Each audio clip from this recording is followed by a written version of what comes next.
베프 해촉 배상훈 프로파일러와 함께 해보겠습니다. 안녕하십니까 베프님. 안녕하세요.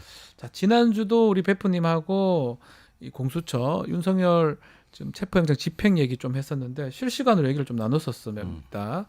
근데 첫 번째 영장 집행은 실패했고 시간도 지났고요. 두 번째 영장이 지금 발부된 상황입니다. 뭐 프로파일러 입장에서 지난번에도 잘 설명해 주셨어요. 뭐 경계선하고 뭐 101 경비단, 202 뭐 등등 말씀해 주셨는데 어떻게 보십니까 이 과정? 오늘 뭐 어제부터 나오는 게 수도권 강력 형사들 소집령을 내려갔고 형사 기동대들 부른다는 건 어떤 의미입니까?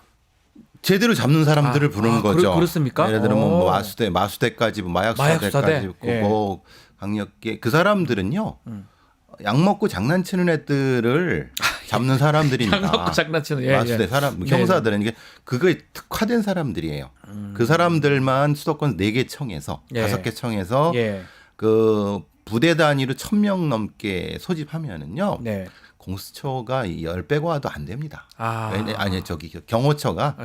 왜냐하면 그 전문적으로 그러니까 이제 사실은 이런 걸 경찰청에서 계속 흘리는 것 같아요. 경호처들이 안 된다. 그리고 이건 뭐 수적으로도 전문성으로도 안 된다라는 걸 하면서 압박을 하는 것 같아요. 그리고 만약에 경찰이 지금 작전을 짜고 계획 들어가면요 절대 실패는 없습니다. 실패는 없습니까? 왜냐하면 그거만 한 사람들이에요. 아시다시피 그거로 전문적으로 작전 짜는 사람들이 전문화된 사람들이 있습니다. 그러니까 아무리 전 되게 웃기는 게 거기에 쇠사슬로 뭐 하고 뭐 철조망 하는데 그게 무슨 의미가 있습니까? 왜냐면 이 정도로 전문화된 사람들은요.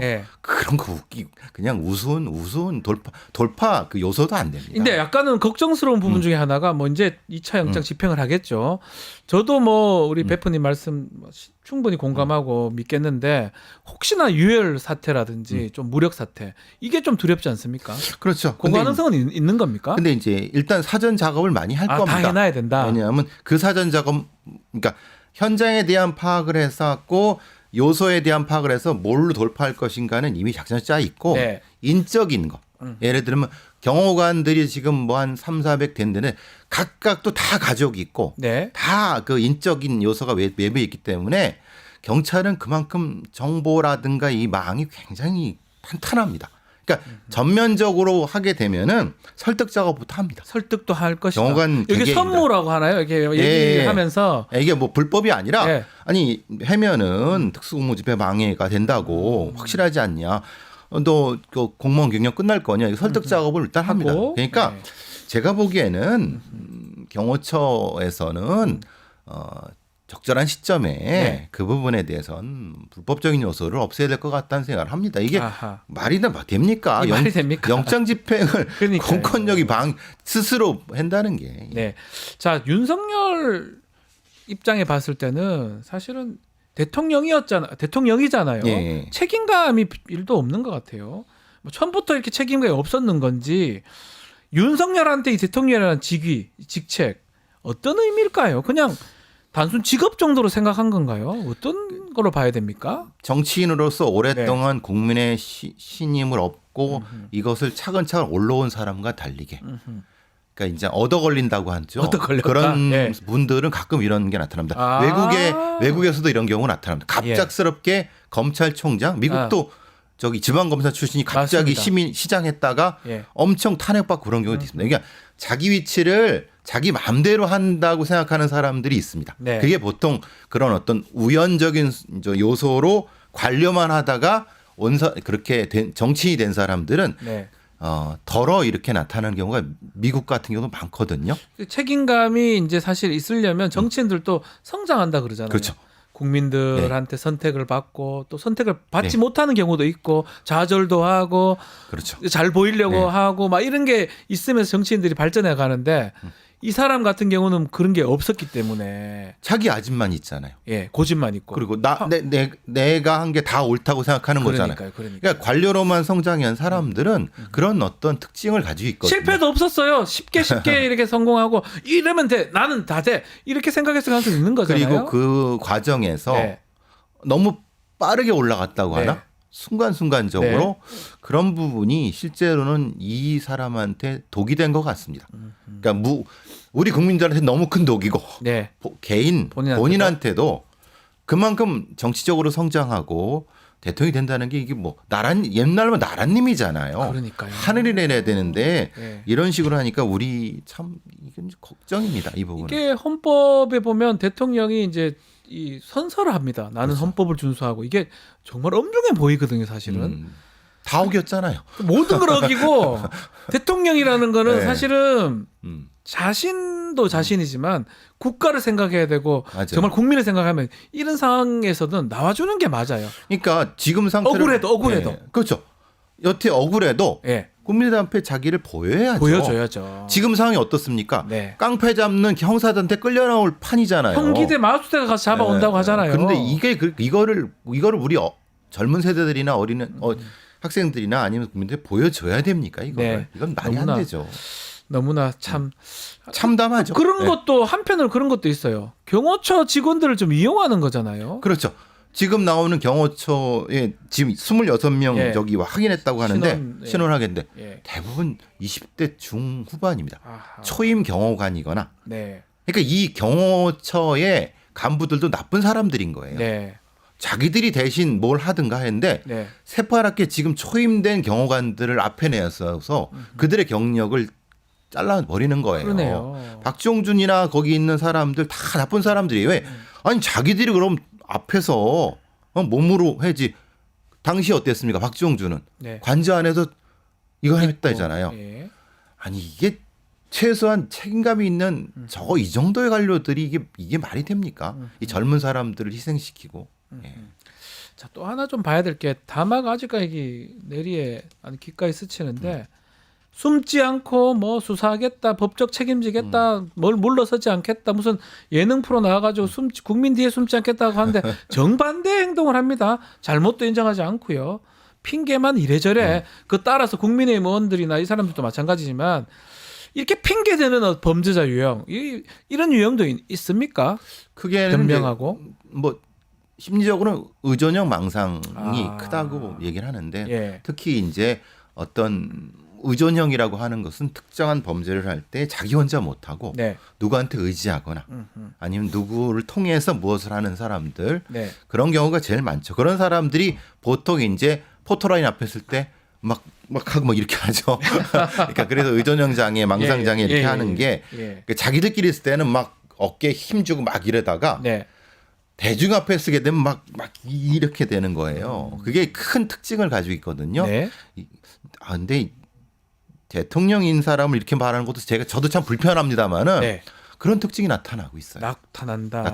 어허. 그러니까 사실은 지금의 행태는 대통령으로서 하면 안 되는 행태잖아요. 대통령이 아니라 일반 정상적인 평범한 사람도 이렇게 그렇죠. 행동하지 않죠. 이건 잡범들이 하는 네, 행태예요. 최악의 잡범들이 예. 하는 행태를 너무 그래요. 반복하고 있는데 예. 이 윤석열 좀 분석을 하려면 이 부친 얘기도 하지 않을 수가 없습니다. 윤기준 교수. 네. 어떻게 윤기준 교수가 뭐 고모소 때렸다 뭐 이런 얘기도 있던데 대학 다닐 때. 예. 어. 독특한 윤기준 교수와 모친은 최성자 교수님입니다. 두 분 다 교수네요. 두 분 다 그런데 이제 우리나라의 전통적인 어떤 뭐라고 하나요? 뼈대 있는 집안입니다. 예, 윤기준 교수도 그렇고 특히 최성자 교수 같은 예. 경우는 강원도 쪽에서 굉장히 뼈대 있는 집안인데요. 네. 안타깝게 우리나라 사회의 주도권은 사실은 미국 유학파들이 많이 장악했지 않습니까? 그렇죠. 예. 근데 사실은 윤기준 교수는 약간 독특하게도 순수하게 토종으로 경제학자가 된 사람입니다. 연대 출신이고, 연대에서. 이거 이제 한양대 갔다가 이제 지금 다시 연대로 온 분인데, 네. 이게 사실 한국 사회에서 좀 비극은 뭐냐면 이걸 뭐라고 하죠? 마이너리티 증후군이라고 해야 되나요? 2인자 증후군 같은 겁니다. 아하. 그러니까 학계에서도 사실은 인정받지 못하는 상황에서 예. 그것이 자기 자식들한테 뭐가 되냐면 지식 엘리트가 아니라 관료 엘리트가 되라고 강요를 많이 합니다. 교수 되지 말고 관료로 성장해라. 배가 고프잖아요. 아. 그러니까 그것을 아마 이 부친의 영향을 많이 받았을 겁니다. 그래서 이제 특히 대표적인 지식 엘리트와 관료 엘리트 특징에서 그래서 그 뭐 본인도 뭐 인정했지만 아버지한테 고모수로 맞았다. 저는 그거 처음 봤어요. 엄청 어릴 때 고모수는 아니라도 뭐가 매를 맞긴 했죠 예전에. 네. 지금은 뭐 좀 그렇게 드물지만. 근데 대학생을 교수가 서울대학교 다니는 학생을 고모수로 휙휙 때렸다. 예. 이게 납득하기 어렵거든요. 그러니까 사실은. 저도 그냥 들리는 소리인가 했더니 그 본인이 다 인정을 하셨다 진짜 그러더라고요. 같아요. 예. 그러니까 아마 상당히 그 폭력적인 상황인데 물론 네. 그럴 수도 있습니다만 일제 시대 때 교육받은 분들이 간혹 그런 그 집안에서의 그런 것이 있지만은 네, 네. 이건 제가 보기에는 이제 아무래도 그런 어떤 지식 엘리트와 관료 엘리트 사이에 나타나는 문제라고 보여져서 그러니까 상당히 경직되고 강요한 형태의 분위기 속에서 뭐가 되냐면 주체성을 잃어버립니다. 주체성. 보통의 저렇게 네. 성장한 아이들은 그러니까 이제 다른 존재한테 의존할 수밖에 없어요. 그러니까 왜 지금의 대통령 윤석열 대통령이 조직에 의존했는가 나타나는. 검찰 조직에 왜 그렇죠. 의존했느냐. 네. 그러니까 사람한테 그러니까 이제 자기 스스로 뭔가 판단하는 것보다 그냥 검사 윤석열이 된 거죠. 그리고 그 다음에는 부인한테 의존하고. 부인한테 의존하고. 그러니까 이런 식으로 그래서 제가 의존형으로 평가하는 게 그런 겁니다. 그러니까 스스로 만약에 지금 상황이라면 대통령 윤석열은 스스로 판단해서 내가 나갈게. 아니면 내가 나한테 책임을 물어. 이런 하죠. 식으로 하는 게 맞죠. 통상 그렇게 하겠죠. 네. 근데 뭔가 의존하고 있기 때문에 지금 말씀 중에 좀 확 와닿는 게 교수 아주 훌륭한 교수 출신의 장남인데 뭔가 관료가 되라. 그래서 컴플렉스가 있다. 엘리트 2세 컴플렉스. 그렇죠. 예. 그래서 그 트라우마를 극복하려고 검사란 직업을 택했는데 관료 중에 가장 세 보이는 그렇죠. 게 검사잖아요. 힘이 제일 세죠. 그 보면 구수까지 해가면서 저도 놀랐거든요. 네. 저도 사법시험 공부를 했지만 이렇게 하지는 않아요. 그렇죠. 서울대 학생이 또 이렇게 오래 네. 준비하는 사람 잘 없기도 하고 어쨌든 간에 그게 트라우마가 된 것 같아요. 트라우마 된 거죠. 아버지에 대한 그것과 네. 이게 오랫동안 그럴 줄 몰랐던 것에 그 때문에 상대적으로 동기들에 비해서는 늦었습니다. 그러니까 무엇인가 빠르게 올라가려고 하면서 스스로에 대해서 네. 어떤 특정한 것에 의존하다 보니까 그러니까 행동에 불일치가 나타나는 것 같아요. 불일치가 그래서 나타나는 것이다. 그게 이제 가장 안 좋게 나타난 게 지금의 부인을 만나게 된 게 네. 어떻게 보면은 예. 불행이지 않을까 싶습니다.